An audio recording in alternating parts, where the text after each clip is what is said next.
I rise today to speak on the Poisons, Opium and Dangerous Drugs Amendment Bill and the related amendment to the Judicature Act, legislation that seeks to prohibit and effectively prosecute the trafficking of dangerous drugs on the high seas. This is not merely a technical amendment. It is not simply a matter of jurisdiction.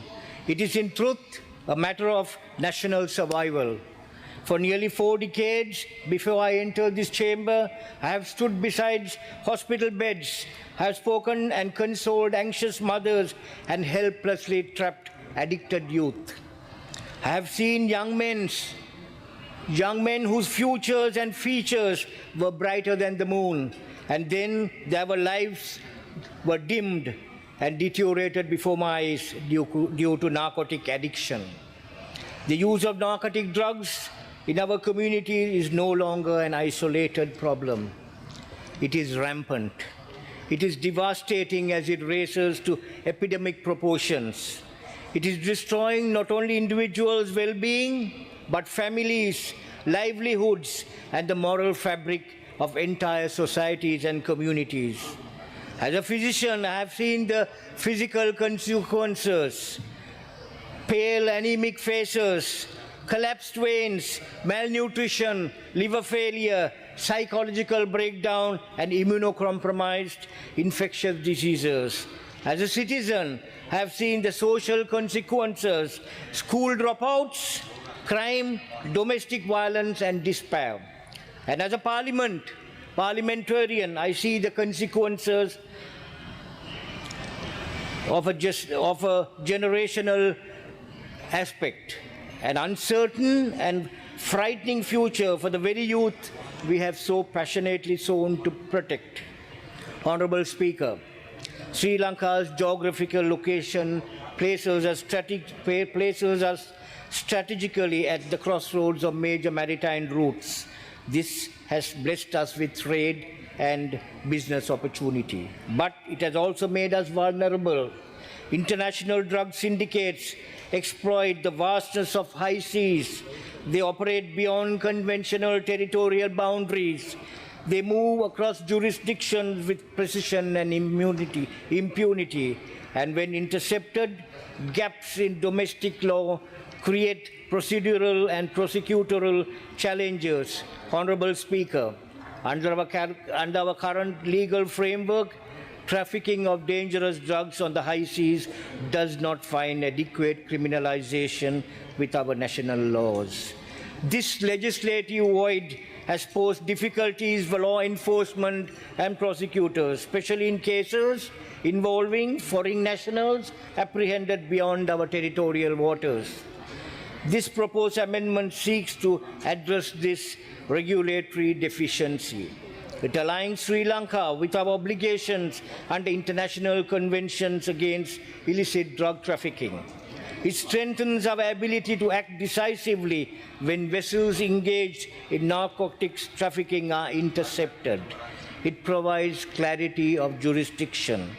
And through the amendment to the Judicature Act, it empowers our High Court with forum jurisdiction to hear and determine such offences. This is responsible governance. This is legislative maturity. This is closing the door before the tide overwhelms us. But while we debate the high seas, let us remember what is at stake on our own shores. Every shipment intercepted offshore represents thousands of doses of narcotics that would otherwise infiltrate our streets. Every successful prosecution should send a strong signal to international criminal networks that Sri Lanka is not a soft target and our island is not their hunting ground. Every strengthened law is a shield and armor around our youth. However, Honorable Speaker, I wish to say with equal clarity, legislation alone is not the complete answer.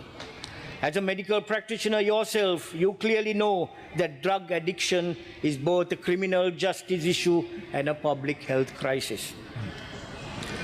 Whilst we must be firm against traffickers, the ruthless and heartless architects of this destruction, We must also be compassionate towards the victims of addiction. The young man trapped in this dependency is not always a hardened criminal. Often he is a helpless casualty. I have seen in my practice addicted and hooked on young men and women who actually cursed the day they, out of curiosity or peer influence, took their first dose.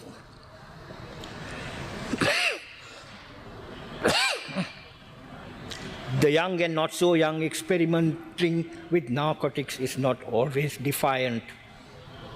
Therefore, as we strengthen enforcement at sea, let us also strengthen rehabilitation on land. As we empower courts, let us empower families. As we close legal loopholes, let us open avenues for prevention, education, and treatment.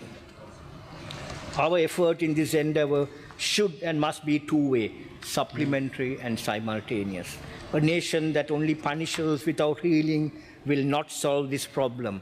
Likewise, the nation that only heals without deterring will not stop the supply. We must do both, with balance, with wisdom, and with compassion and humanity. Honorable Speaker, this amendment also carries diplomatic and international dimensions. By aligning and with established international norms, Sri Lanka reaffirms its commitment to cooperative maritime security and to rule-based global order. It enhances our credibility among regional partners. It strengthens intelligence sharing framework. It demonstrates that we are a responsible coastal state that will not allow our waters or the waters beyond to become corridors for destruction. In supporting this bill, we send a message beyond this chamber. We send a message to traffickers. Sri Lanka's seas are not your sanctuary. We send a message to our law enforcement. Parliament stands with you. Most importantly, we send a message to the people of this nation. We are vigilant. Honorable Speaker, history will not judge us by the length of our debates, but by the strength of our decisions. When the health of our nation's youth is threatened, hesitation is not prudent, it is negligence.